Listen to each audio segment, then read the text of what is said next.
Welcome to the bold analysis.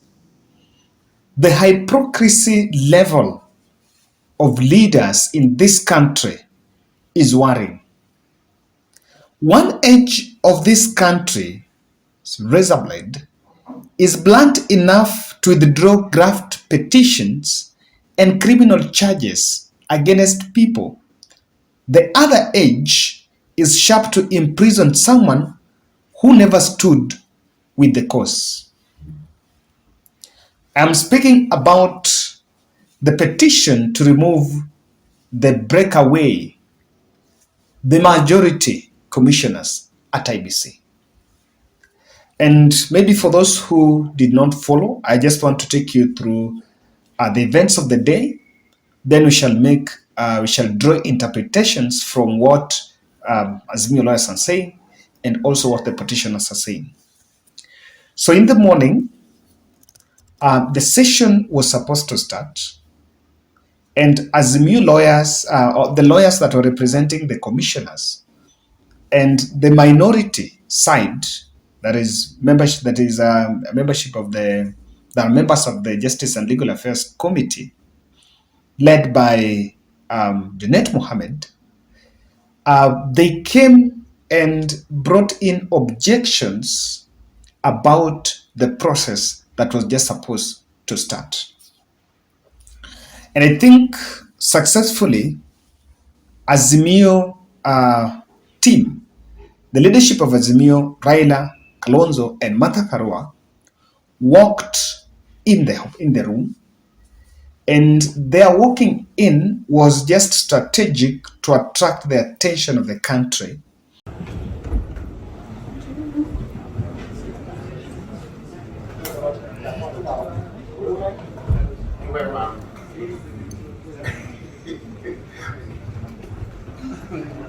Or rather, so that there would be a lot of media focus there, because with their presence, people just wanted to know. Of course, the media was going to focus more on what is going on there, and maybe they would point out to what exactly that it is.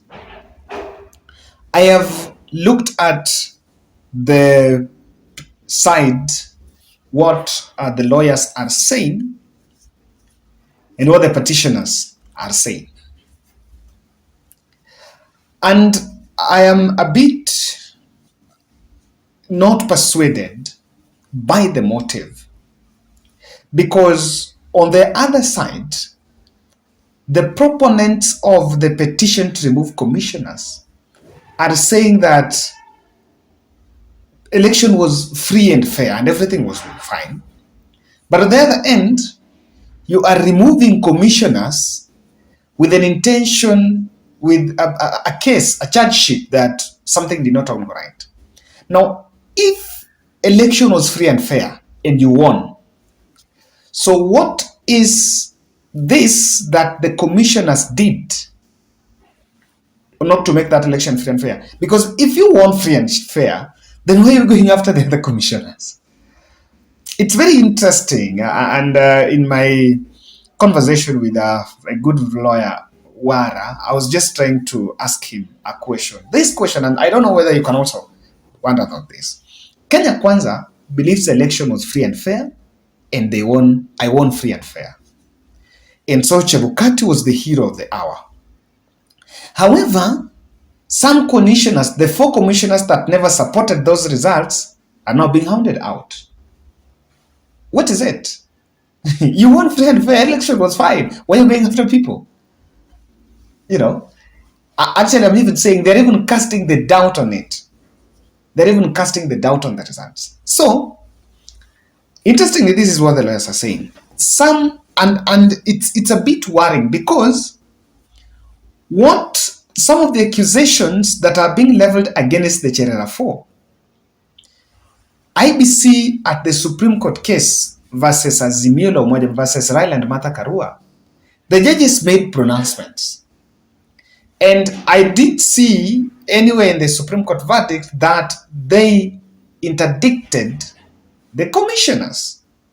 And that is what people are saying, that look here, if the Supreme Court verdict came and it was about unilateral decisions that were made by Chebukati, then in the good spirit of your petition, why didn't you just petition so that remove all the commissioners? If anything, the three, Chebukati, Abdi Gulie, and Boyamolu, are supposed to retire in January. So there is nothing, you don't lose anything by even including them, because even if all of them are to be removed before retirement, it's fine. But all the things that didn't go right according to Kenya Kwanza were done by the four commissioners. But now this is why I find it a bit not strategic. William Ruto got 7.1 million votes without free from any other fact that you might put in it. Raila Odinga got 6.9 million votes.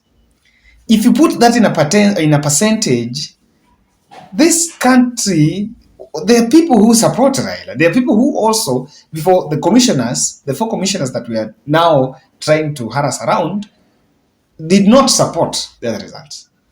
So what are we saying? That those who supported Raila and Azimio team are supposed to remain the commissioners together. In short, we're actually creating division. What happened to having the unity? But I want to go beyond that. Danstan Omari is saying, and he was representing the lawyers, Cherera, this is what he's saying, that there is an effort to make sure that Cherera, to make sure that at the time Chebukati leaves, because Chebukati is supposed to leave in January, Cherera is supposed to ascend to that position. But they don't want at any moment Cherera taking charge in the absence of the chairman, before the new chairman is appointed. Now, listen to that here. No problem. Give you 3 minutes. Thank you very much. Chair, the sum total of the submissions of my colleagues is that procedurally this motion has not met the threshold to be admitted. 2, under the parliamentary standing orders, these petitions are 4. Our client is supposed to have been given at least 14 days for each petition. Cumulatively, that should be 56 days. That has been waived purely because our client, who is the vice chair, is supposed to be handed over power after the retirement by the current commissioner, the chairman of the commission. So we urge this committee not to fall into that political trap to move so fast. Now, what he's saying is that this thing was supposed to take like 56 days before. And so, from their point of view, the process, the impeachment process is being hurried, is being rushed. And it's being rushed for a specific purpose. Now, after that, there was another confrontation between, a minor bit of verbal exchange between Junet and the other members. And they had to walk out saying that despite of that, and on that note, you will see that the chair of that committee was just sure that this thing has to go on, and maybe it proves to what Danstan Omari was saying. Now, I wanted to look at this bit because this is where Junet had to walk out with the lawyers and the other members of the committee. Kenya's taxpayers' money, Chair. You cannot be taking Kenyans. Honorable Junet, even if you shout. Chair, how do you want to remove commissioners on account of Chebukati? Honorable Chair. Who stole our elections? Honorable members, you have to be. Chair, we want to tell you, we are not going to participate in a ceremony that is meant to we have had Kenyans. We have had you. Yeah, we have had you. Honorable Chair, I think Honorable Junet. If you look at the events, if Honorable Junet does we cannot participate in a kangaroo proceeding. We cannot with the petition. We cannot proceed. Honorable Junet and his team are leaving. We cannot participate in a kangaroo proceeding. We cannot. I'm sorry, Honorable This is an Junet. affront to the Constitution. You can go and address the press out there. No, we cannot allow this to happen. Order. We cannot allow this to happen. Order. of the day, of course, that walk away and all that, until Raila went back had to go and give another press briefing, calling on the commissioners just to make sure that they abstain from that process. And I think Raila is simply telling President Ruto that they're not going to leave the push for electoral justice. So he spoke about array of issues on that it is a witch hunt, and they seems to be pushing something. Now, this is my understanding of this, and that's why I'm saying that even people who are behind it are a bit insensitive. I think we have many other things we need to look at. So, removing the 4 commissioners with the other 3 leaving means we're going to have a new commission with everyone. Okay, fine. What do you think is the problem with the 4? Why do you think that the Kenya Kwanza do not want the 4 to remain there? Because when the others that were President Uhuru Kenyatta left, the 3, that's Chebukati, Abdi Guli, and Boyamuli remained. And so it is only these 4 that were added. Now, because the other 3 are leaving and the 4 are going to remain, why do Kenya Kwanza feel uncomfortable? Because this petition and this move to remove them, if you look at the petitioners, Tumbi was at William Ruto's campaign. If you look at those petitioners, they are actually pro-Kenya Kwanza. It's the writing on the wall. They're actually pro-Kenya Kwanza. So, I just want to look at it holistically. What solution are we providing? As in, what are we doing? Removing the 4 commissioners, are we trying to say that they did something wrong? Okay, by disowning those results. While court had issued an order that, despite them, and that's what is that's what is in the public. Despite them disowning the results, Wafula Chebukati had exclusive unilateral to make a unilateral decision to announce the results, because that is his role. That is what the judges are saying. So, if the ones that did not support the results, the High Court said that their protest was inconsequential, so why are we going after them? It points out one clear that it's not about punishing election offenders. We have some deeper target. Look at it this way, and to make you understand, the 4 commissioners that are going to leave, I think ultimately they'll just have to leave. I agree with Sifuna that when people want it, it's going to be. They were going to be the majority. With being a victim of all that harassment, but they were going to be a majority because chairman is coming with 2 commissioners.